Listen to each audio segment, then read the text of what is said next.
তুমি সাগরকে ছেড়ে দিতে বলো বৌদি, সাগরের কোনো দোষ নেই।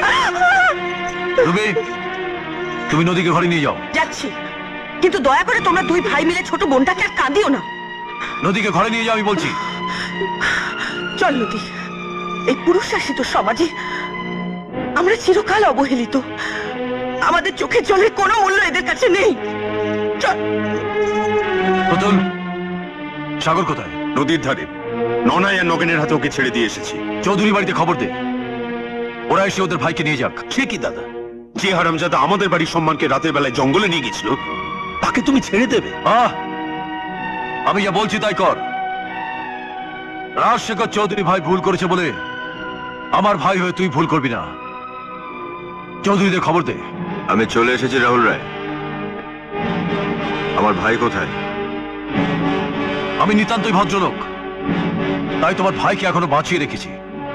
খুব বুদ্ধিমানের মতন কাজ করেছেন, কারণ আমার ভাইয়ের কিছু হয়ে গেলে শুধু এই রায়বাড়ি কেন, ভারতবর্ষের ম্যাপ থেকে নিতাইগঞ্জের নামটাই আমি মুছে দিতাম।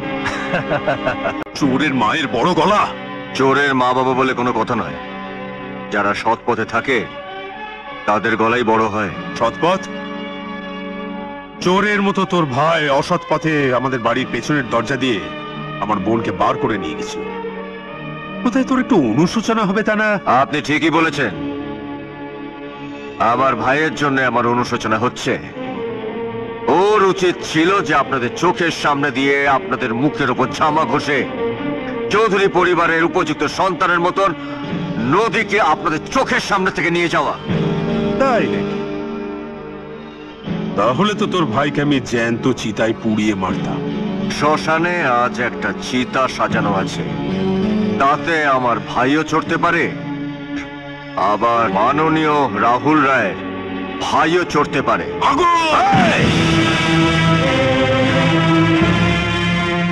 আমি এসব চাই না।